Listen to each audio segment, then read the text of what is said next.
अस्सलाम वालेकुम स्टूडेंट्स, कैसे हैं आप सब। आज का लेक्चर स्टार्ट करते हैं। लास्ट लेक्चर में हमने डिस्कस किया था greatest common divisor GCD of A and B.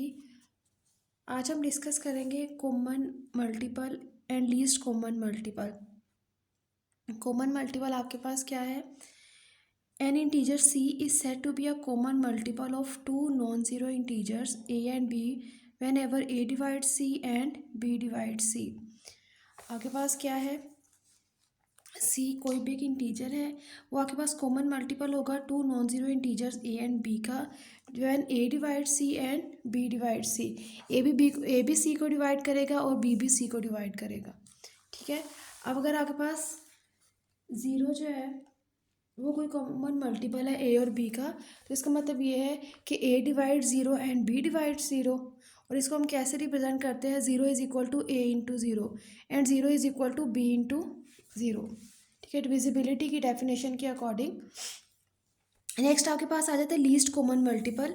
Least common multiple क्या है, इसकी डेफिनेशन देखते हैं। The LCM of two non zero integers A and B denoted by LCM of A and B. Least common multiple को LCM से represent किया जाता है। Then the positive integer m satisfies the following.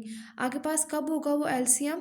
जब वो दो कंडीशंस को satisfy करेगा। क्या? a divides m and b divides m।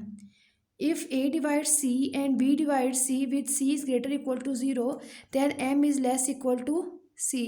आपने क्या बताना है यहाँ पे? लीस्ट कॉमन मल्टीपल बताना है कोई भी। ठीक है। अब आपके पास क्या है? दो कंडीशंस अगर ये सेटिस्फाई होंगी तो आपके पास लीस्ट कॉमन मल्टीपल होगा।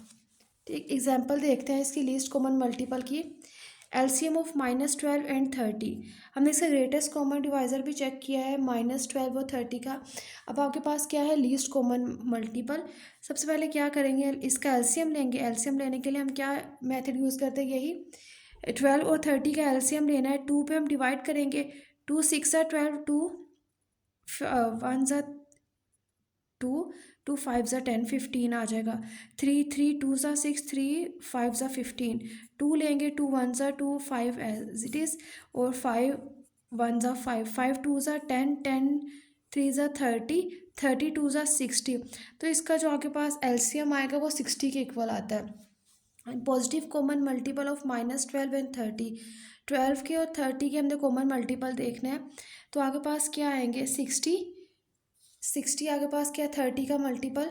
12 के मल्टीपल क्या होंगे? पॉजिटिव मल्टीपल अगर हम 12 के देखें तो क्या आएंगे? 12 24 36 48 60 72। ये आपके पास क्या आते हैं? मल्टीपल आते हैं 12 के। 30 के मल्टीपल क्या आएंगे? 30 60 90 120 सोन, ये आगे पास आएंगे इसके मल्टीपल 30 के। अब इसमें हमने चेक करना है लीस्ट कॉमन मल्टीपल कौन सा है, तो इसमें लीस्ट 60 है यहाँ पे, और यहाँ पे आपके पास क्या है? 60। तो 60 वो नंबर है जो आपके पास लीस्ट कॉमन मल्टीपल आएगा। दोनों में कॉमन है और सबसे छोटा है। लीस्ट मतलब सबसे छोटा नंबर, तो वो 60 है। Positive common multiple of -12 and 30 are 6 120 180। आगे पास इसका क्या आएगा? LCM -12 और 30 का 60। ठीक है। अब आपके पास ये सारे 120 180 जो है वो इसके मल्टीपल में आएंगे, लेकिन जो लीस्ट है वो कौन सा है? 60।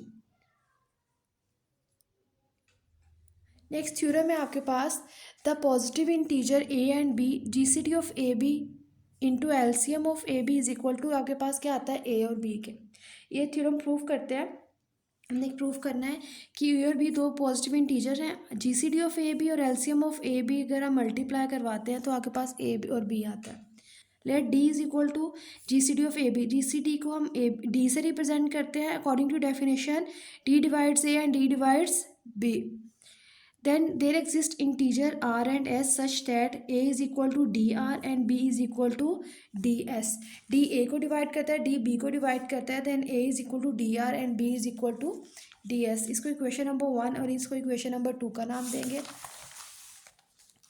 नेक्स्ट आपके पास है if m is equal to A B over D. m आपके पास एलसीएम को रिप्रेजेंट करता है। m इज इक्वल टू आपके पास है A B over D. According to given statement आपके पास क्या है, जीसीडी और LCM is equal to A B. हमने ये प्रूव करना था। अगर हम एलसीएम m को लें A B over D, D जो है वो जीसीडी को रिप्रेजेंट करता है। Put value of A from 1, हमने इक्वेशन नंबर 1 से ए की वैल्यू पुट करनी है यहाँ पे। ए की, ए आपके पास किसके इक्वल है, A is equal to D R, A D R के इक्वल है। Put value of A from 1, M is equal to D R B over D, D से D cancel, M is equal to क्या आपके पास आया है, R B. Put value of B from 2, M is equal to A into D S, D से D cancel, A S आ जाएगा, M is equal to A S आपके पास आ जाएगा। अब आपके पास क्या, m is equal to R B है, m is equal to A S है। m इज इक्वल टू क्या आएगा, R B is equal to A S, दोनों आपस में इक्वल है। तो इसका मतलब ये है कि m जो है वो b को भी, a जो है वो b m को डिवाइड कर रहा है और b जो है वो b m को डिवाइड कर रहा है। According to this a divides m and b divides m। m is a common multiple of a and b। इससे हमने बता दिया कि m जो है वो कॉमन मल्टीपल है किसका, a एंड b का, और m जो है वो आपके पास किसके इक्वल था, LCM के equal. Let C be any positive common multiple of A and B. C कोई भी आपके पास क्या है, कॉमन मल्टीपल है ए बी का। Then there exist integer U and V. हमने डेफिनेशन में 2 पॉइंट्स पढ़े थे एलसीएम प्रूव करने के लिए कि आपके पास क्या है।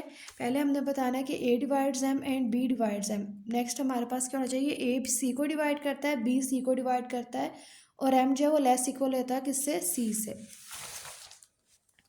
हमने एम के लिए प्रूफ किया। अब let C be any positive common multiple of A and B, then there exist integer U and V such that C is equal to A U and C is equal to B and V. As we know that there exist integer X and Y such that D is equal to आपके पास GCD के क्या, D GCD के equal आता है, is equal to A X plus B Y. Euclidean algorithm के according D is equal to A X plus B Y. Consider करते हैं आगे पास क्या गिवन था, m is equal to A B over D. अब अगर आप पूरी इक्वेशन को इसको c से मल्टीप्लाई कर देते हैं, c over m is equal to C D over A B. आगे पास m किसके इक्वल था, m हमारे पास था A B over D, m A B over D के इक्वल था। हमें क्या चाहिए, c over m, 1 over m अगर हम फाइंड करते हैं, डिवाइज़र का डिवाइज़र ऊपर चले जाता है, d ओवर a भी आ जाएगा। अगर पूरी इक्वेशन को c से मल्टीप्लाई कर दें तो C D over A B आपके पास आ जाता है। From equation number 3, equation number 3 आपके पास क्या थे, d is equal to A X plus B Y. D की वैल्यू पुट करते हैं, A X plus B Y over A B. C over B, A अगर आप इसको अलग अलग लिखते हैं, C A X over A B plus C B Y over A B. B से बी कैंसिल हो जाएगा, ए से ए कैंसिल हो जाएगा। आगे पास क्या बचेगा, सी ओवर बी एक्स प्लस सी ओवर ए इंटू वाई। और नेक्स्ट आपके पास क्या, सी की वैल्यू हम पुट करते हैं यहाँ पे, C is equal to A U and C is equal to B V. हमने क्या चीज़ प्रूव करनी है कि सी ओवर एम किसके इक्वल है, V X plus U Y. अगर आप यहाँ पे देखें, सी ओवर बी किसके इक्वल आएगा, यहाँ से वैल्यू पुट करते हैं, C over B is equal to V and C over A is equal to U. तो जहाँ पे सी ओवर बी है वहाँ वी आ जाएगा, और जहाँ पे सी ओवर ए है वहाँ पे क्या आएगा, यू। तो V X plus U Y is equal to C over M. इसका मतलब ये है कि m जो है वो c को डिवाइड कर रहा है। अगर m c को डिवाइड कर रहा है तो इसका मतलब ये है कि m जो है वो लेस इक्वल होगा किससे, c से। यही हमारे पास इसकी डेफिनेशन के अकॉर्डिंग 2 पॉइंट्स थे। इसी 2 पॉइंट्स को लेके हमने एलसीएम के ये थ्योरम को प्रूव किया है। अब it follows that LCM of A B is equal to m। अगर एलसीएम जो है वो m के इक्वल है, an LCM of A B is equal to A B over D, और डी आपके पास यहाँ मल्टीप्लाई हो जाएगा। डी हमें पता है किसके इक्वल है, G C D of A B into LCM of A B is equal to A और बी। यही चीज़ हमने प्रूव करनी थी कि जी सी डी और एलसीएम का जो प्रोडक्ट है वो इंटीजर्स जो ए और बी है उनके प्रोडक्ट के इक्वल आता है। ठीक है, नेक्स्ट क्रॉलरी है। इसी क्रॉलरी के अकॉर्डिंग हम क्वेश्चंस को सॉल्व करेंगे। For any choice of positive integer A and B, LCM of A B is equal to A B. आपके पास G C D LCM is equal to A B है। कह रहे हैं एलसीएम ऑफ ए बी जो है वो A B के इक्वल होगा जब 2 वैल्यूज़ का जी सी डी किसके इक्वल आएगा, 1 के इक्वल। जब जीसीडी 1 होगा तो इनका जो एलसीएम है वो किसके इक्वल आएगा, ए एंड बी के। तो आज के लिए इतना काफ़ी है। नेक्स्ट लेक्चर में हम नेक्स्ट स्टार्ट करेंगे, बाकी आगे एग्जाम्पल्स और एलसीएम के क्वेश्चंस करेंगे। ठीक है, अपना बहुत ज़्यादा ख्याल रखिएगा। अल्लाह हाफिज़।